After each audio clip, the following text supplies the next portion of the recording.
you're talking about.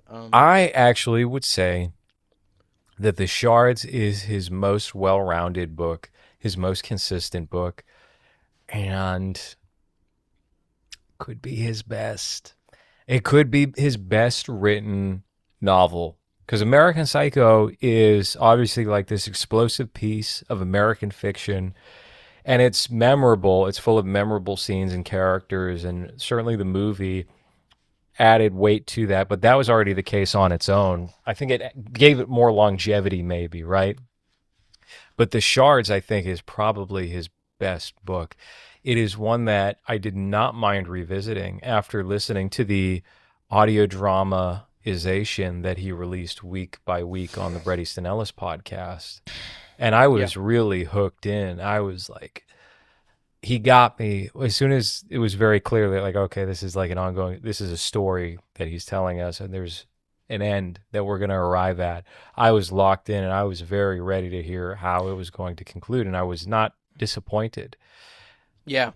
The version that was put into bookstores in 2024, no, I think No, that I was working at Barnes and Noble. It was 2023, I believe. 2023, I think we're going to look back on as a good year for art, a good year for entertainment. Yeah, there was always something happening at like the Barnes and Noble when I was working. Because I specifically worked in like 2023.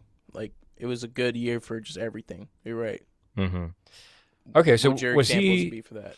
He was doing the Shards as a audio drama in 2020, but released between 2020 and 2021. Wow, that's not where I would have placed it.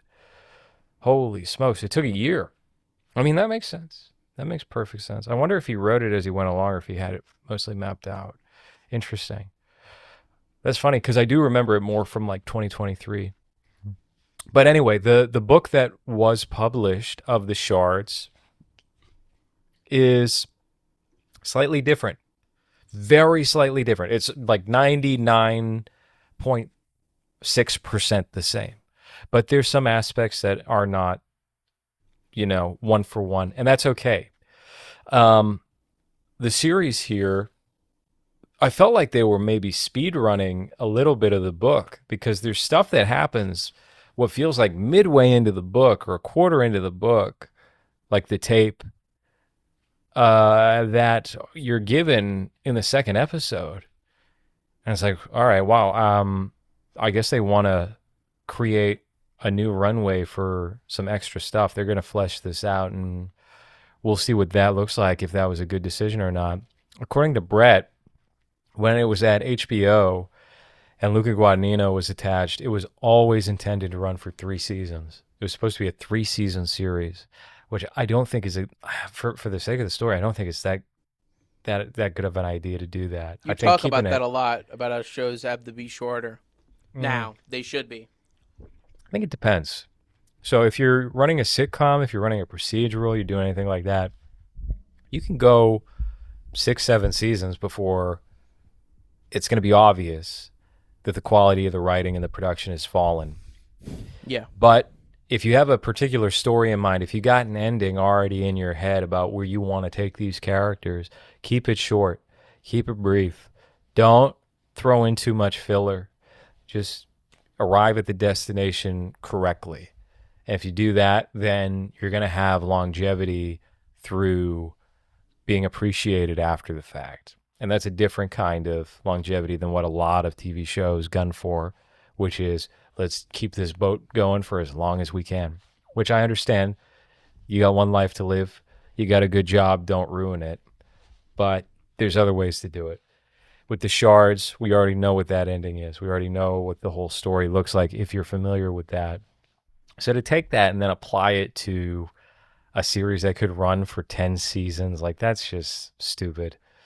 I don't want to see what the entire 1980s of Bret Easton Ellis' life looks like. And also these actors are going to age.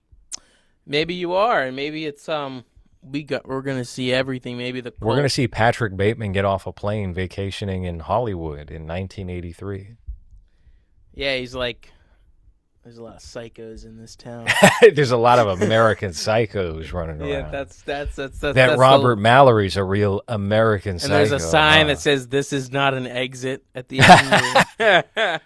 Oh man, that's the worst case scenario version of what this could have been, because they would have done that. It's just a composite, and it's got like if the year was less 2005, than zero. He starts writing less than zero, and it like comes to life and de-aged Robert Downey Jr. just comes in and stop. That's too real. That's too realistic of what they would have done. The pages are like flying at the screen with like CGI. And then we were probably this close to getting that. Figure's face, and it's Robert Downey Jr. and he's like, the temperature's less than zero. I don't know. It's something like that. Oh, that's so good. Yeah, we're gonna have plenty of callbacks if this was in the wrong hands. That's extended universe. That's what we would.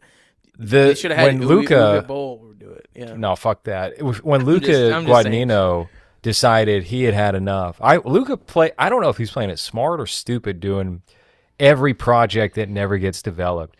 Luca Guadagnino says yes to everything, and then it doesn't get made. Then like one thing out of the 10 things he agrees to do get made, and he probably keeps his paycheck every single time. So he did it with this show. He was supposed to do the whole show for HBO, but at the same time, he was also going to do Sergeant Rock for DC Comics for the James Gunn universe. And there's this embarrassing photo of Luca in a sweater with a big DC emblem on it. That was never getting made, and what was he going to do? Say that again. What show? He was doing this, but he was going to do a movie for Sergeant Rock. And as soon as that got announced, I called it from half court. I said, this shit is never happening. I bet that was, yeah. Jesus, man. Yeah, like that. I mean, we don't even need to go into the new James Gunn universe or any of those fucking dumb. It's over. It's ending. It sucks. They're closing up shop. I feel like any DC thing is like cursed and. It is. Right now it is. Right now it really is.